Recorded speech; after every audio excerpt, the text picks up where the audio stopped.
বাংলা নাটকের জনপ্রিয় অভিনেত্রী সাবিলা নূর সিনেমায় কাজ করবেন দীর্ঘদিন ধরেই তিনি এমনটাই বলে আসছিলেন। শুরুটা ভালো কিছু দিয়েই করতে চেয়েছেন, অবশেষে সেটা মিলেও গেল। নাম লেখালেন তাণ্ডব নামে একটি সিনেমায়।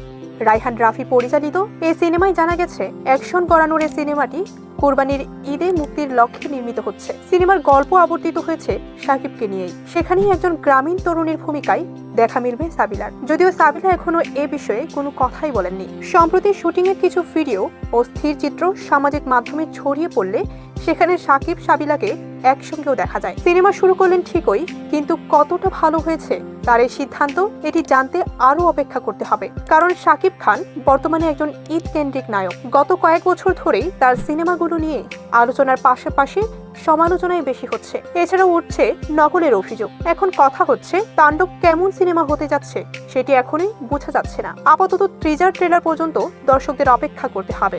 শাকিবের অন্যান্য সিনেমার মতো এটিও যদি সমালোচনার মধ্যে পড়ে, তাহলে সাবিলার সিনেমার ক্যারিয়ারের জন্য এটা নিশ্চয়ই সুখকর হবে না। কারণ অভিনেত্রীর এটি অভিষেক সিনেমা, তাই প্রথম সিনেমাতেই হোঁচট খেলে বা সমালোচিত হলে তার সিনেমার ক্যারিয়ার যে হুমকির মুখে পড়বে এটা বলার অপেক্ষাই রাখে না। বলা যায় এটি নিয়ে অগ্নি পরীক্ষায় রয়েছেন এ অভিনেত্রী। ঠিকঠাক উতরে গেলে তার সিনেমার ক্যারিয়ার যেমন উজ্জ্বল হবে, তেমনি নিভে যাওয়ার আশঙ্কাও বিদ্যমান। এদিকে এ অভিনেত্রী নাটকের পাশাপাশি ওটিটি কন্টেন্টেও নিয়মিত কাজ করছেন। বলা যায় নাটক থেকে এখন ওটিটিতেই তিনি বেশি ব্যস্ত। বেশ ভালো একটা অবস্থানও তৈরি করেছেন এডফ্রমে।